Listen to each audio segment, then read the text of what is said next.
اللہ تعالیٰ قرآن کریم میں ارشاد خداوندی ہے ترجمہ، پس آپ ان کی باتوں پر صبر کیجئے اور اپنے رب کے حمد کے ساتھ اس کی تسبیح کیا کیجئے، جس میں اللہ تعالیٰ کی حمد و ثنا اور نواں سب داخل ہے۔ اللہ کی یاد کرنا، حمد کرنا، ثنا، اور بھی سورہ جمعہ میں بھی ہے اللہ کے حمد کے بارے میں، اور بھی ہے جگہ پر ہے زیادہ اللہ کے حمد کے بارے میں۔ اللہ کے 99 نامہ ہے، ان ناموں سے اللہ کو یاد کرنا، نماز کی پابندی رکھنا، صبر کرنا، بہت سے احکامات ہے، کچھ قرآن میں ہے، ان کو اوپر عمل کرنا۔ صرف فرائض اسلام کے 5 ہے، اور بھی بہت سی باتیں ہیں۔ آپ قرآن کی معنی پڑھو گے تو آپ کو معلوم پڑ جائے گا کہ کیا کیا اور بھی ہم پر حق ہے، کیا حلال ہے، کیا حرام ہے، کس سے نکاح کرنا ہے، کس سے نکاح نہیں کرنا ہے، کس کا کیا ہے، کیا حرام، سب کچھ اللہ تعالیٰ نے بالکل مندرج منضبط کر کے قرآن کے ذریعے ہمیں بتلا دیا ہے۔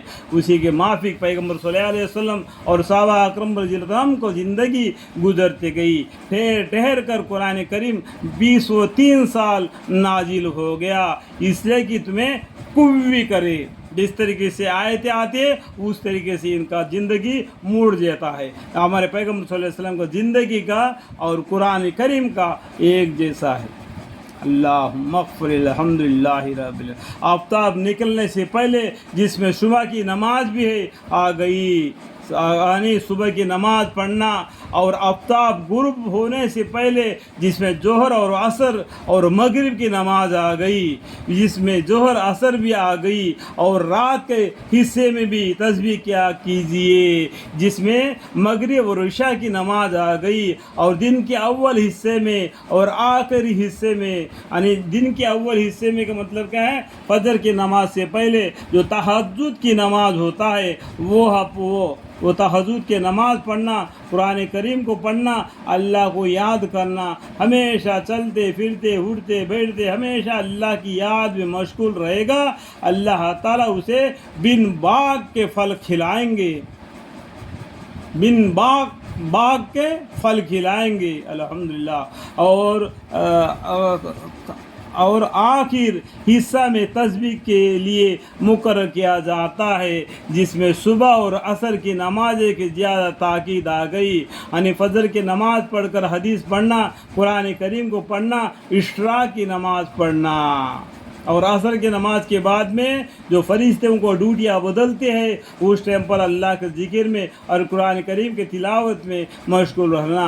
چنانچہ بہت سی حدیث میں ان کے خاص تاکید آئی ہے، جو باتیں میں نے بتا رہا ہوں اس میں سے ہٹ کر جو اور بھی حدیثوں کی باتیں ہیں، ٹھیک ہے۔ اور صبح شام کی تسبیح میں بھی آ گئی، صبح شام علی الدام اللہ کی تسبیح میں لگے رہے، تاکہ آپ کو ان سب چیزوں پر ہر آخرت کا بہت زیادہ ثواب ملے۔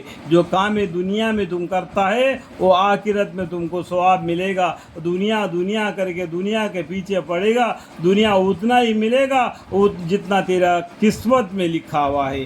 آپ خوش ہو جائیں گے اللہ تعالیٰ اگر تم کو اس طریقے سے ہمیشہ اللہ کا ذکر میں اللہ کے حکامت کے ساتھ اپنی زندگی گزارے گا، اللہ تعالیٰ آخرت میں بہت سے زیادہ ثواب دیں گے اسے، اور اسے آپ خوش ہو جائیں گے۔ اور ان سب چیزوں پر جو آخرت کا بہت زیادہ ثواب ملے اس سے آپ خوش ہو جاوے۔ الحمدللہ رب العالمین۔